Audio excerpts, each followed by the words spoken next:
దేశ ప్రజలకు మనం చూసుకున్నట్లయితే ముఖ్యంగా తెలుగు రాష్ట్ర ప్రజలకు మరింత సౌకర్యాలు అయితే రాబోతూ ఉన్నాయి. జాతీయ రహదారుల వెంబడి మెరుగైన సౌకర్యాలు అందుబాటులోకి రానున్నాయి. హైవేలపై ప్రయాణించే వారికి స్వచ్ఛమైన టాయిలెట్లు, బేబీ కేర్ రూమ్స్ వంటి సౌకర్యాలు అయితే లభించబోతున్నాయి.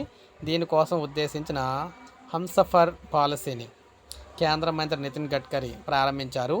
ఈ పాలసీ ప్రకారం పెట్రోల్ పంపుల వద్ద టాయిలెట్లతో పాటు వీల్ చైర్లు, ఈవీ ఛార్జింగ్ స్టేషన్లు, parking, dormitory, food court, ATM, వాహనాలు రిపేరింగ్ షాపు అంటే మనకి ఏటీఎం, వాహనాల రిపేరింగ్ షాపు, ఫార్మసీ వంటి సౌకర్యాలు అందుబాటులోకి అయితే రానున్నాయంటూ ఆ మంత్రిత్వ శాఖ ఒక ప్రత్యేక ప్రకటన విడుదల చేసింది. ఈ విధానం వల్ల జాతీయ రహదారులపై ప్రయాణికులకు మెరుగైన ఆనందకరమైన ప్రయాణ సదుపాయం అందుబాటులోకి అయితే వస్తాయని మంత్రి తెలిపారు. ఔత్సాహిక పారిశ్రామికవేత్తలను ప్రోత్సహించడంతో పాటు కొత్తగా ఉద్యోగాలు సృష్టించడం జరుగుతుందన్నారు. తద్వారా ఆయా సౌకర్యాలు అందించే వారి జీవన ప్రమాణాలు మెరుగుపడతాయని చెప్పారు. ప్రయాణికులకు రానున్న రోజుల్లో మెరుగైన సేవలు హంసఫర్ అనేది పర్యాయపదంగా మారిందని చెప్పేసి అన్నారన్నమాట.